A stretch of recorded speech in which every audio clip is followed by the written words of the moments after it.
Alright, so this is a budget computer I built in 2024. And I said in that video that I wanted to do some upgrades to it eventually, and that's exactly what I'm doing in this video. This video still sticks to the theme of the original, and these two upgrades I'm adding are like Facebook Marketplace finds, and they are kind of sort of within the original budget, though it's a little bit over, but it's still extremely cheap. So the first upgrade is this Asus RX 570, and it's honestly a nice looking card. You know, we've got like a nice design. I think it fits better with what's in here currently, at least compared to like this GPU, which is just flat and kind of boring. I think this one's going to fit a lot better in here, and the I/O selection is a lot better. We've got 2 DVI down here and a HDMI and a DisplayPort. The RX 570 is also extremely, like, significantly better than the 750 Ti that's in here currently. I'm talking, this thing is like, I think 75% faster than that, so it'll definitely play some games.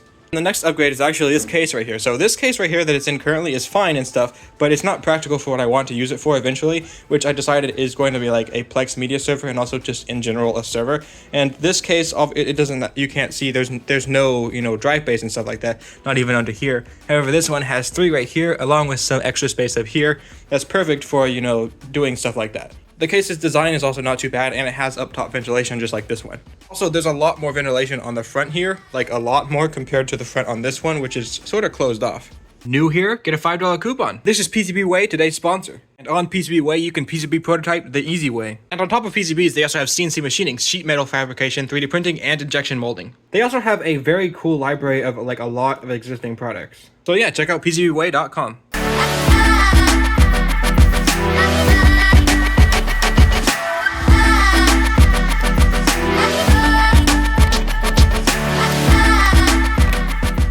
You know what? There's so many screws, might as well just make it faster.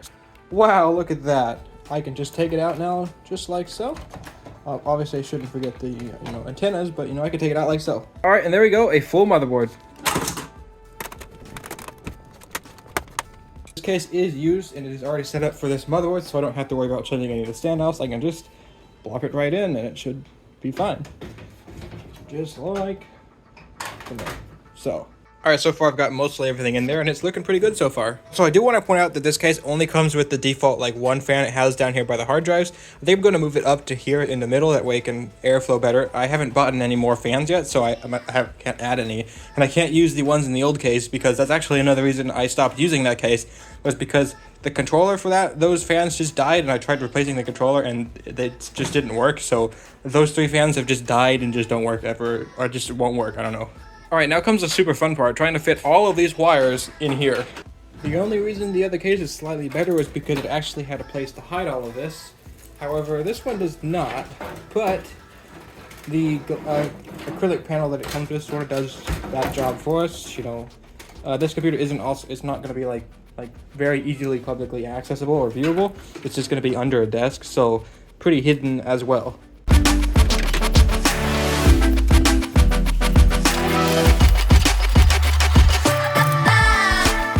Alright, so I managed to do a lot of the cable management, and I did a decent job at hiding some of it. I did have to sacrifice this bay down here to hide some wires. However, most of it actually fits very decently in the back here, because there's actually a decent bit of space between the actual back and the that area back there.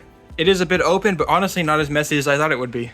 Alright, grand moment of truth. I have everything put together. All of the cable management is done for the most part. I did the best I could, I guess, with the space here, and I think I hid most of it pretty well. A lot of it is thankfully like black wire or sleeve like this, so it's not a lot noticeable. I could probably hide this better and maybe hide some of that better, but for the most part, I think it looks great. It's just time to test. I know everything else works. I haven't tested the GPU yet. I bought it yesterday from Facebook Marketplace and just didn't test it for some reason. So this is me testing it now. Let's just, there you go. All right. Oh, again, there you go. It lit up. That's pretty good. I do like the red accents on this motherboard. It kind of sort of adds to the, no RGB in this case. And also, this is red too, or white. I don't know. So far, it's not doing anything. But that's, I guess, to be expected. That's what computers do when they first, and there you go, it works perfectly fine. Well, I don't know that yet, but it is working. All right, so now that I know everything's working, let's talk about the graphics card a bit. So I paid only $25 for this yesterday, actually, and this is my first time testing it, obviously, as I mentioned. And actually, $25 for a perfectly working card, even in perfectly good condition, is actually a steal, because these things usually go for like $70 to $160 still. And another good thing about this card is that it's equivalent to, I guess, a 1060-ish and like a 1650. It really depends on your, I guess, like equivalents, you know, but it is similar performance within range of those cards, which, if you saw the other card that was in here, is definitely a lot better. Alright, just like the other video, I was unable to get screen capturing software to work. I think it's still something with Windows, but if you just go back and watch the other video, or I'll just include a clip, this is running Minecraft so much better. Now this is on, I believe, like the highest settings with the render resistance set pretty high, and as you can see, this is perfectly playable. Like even loading things in and moving around fast, nothing is, you know, stuttering like it was the last time. Alright, and here is my super duper mega ultra scientific, if I scroll over, what's going on? If I can ever get something is definitely, oh, so close, oh. Eventually. Alright, now for my super scientific TNT test. Super scientific, I know, right? Look at it. It's handling that like literally nothing. The other card would have died. Alright, here's Fortnite. I believe it's using all of the default settings from the other one. So we're gonna change, let's put textures on high, let's put effects on high. We'll just see how it does. Let's put that on far. I will leave post-processing medium. We'll put shadows on high. And let's see, what else can we do? That's good, let's leave that. Just leave motion blur off, because motion blur sucks. It's using DirectX 12, which is correct. The other one did not support DirectX 12, which was a problem. It was only 11. This all looks good. Let's apply this and see how it does. Alright, so like in the lobby, it's actually running everything pretty well, and that's something it didn't do the last time. Like when I'll show you a clip here, but the last time I was in the lobby trying to run around or even do anything, it was lagging on medium to low settings, and this is all like medium to high settings. Here is somewhere where it was lagging big time the last time too, and as you can see, it is perfectly smooth. This is actually somehow smoother than my 1660 on my computer, which is paired with like a 11th gen i7 and stuff. This is actually running fairly decent. And in the game, yeah, like there's absolutely nothing wrong with this gaming experience. Everything looks really nice. There's no like random glitching. You can see up there in the top, it's kind of small, but it's running at a solid 60 FPS. It's barely changing. It's honestly perfectly fine. See, I killed someone. Okay, that's good enough. I got someone.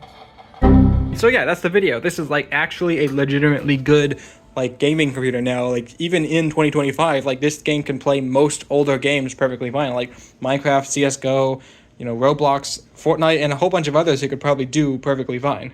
So yeah, this video was a bit shorter than others, but if you liked the video, then subscribe. I do plan to do a lot more like computer and just general tech related things, so if you want to see any of that, then subscribe. Yeah, thank you for watching, have a good day or a night, and I'll see you the next time.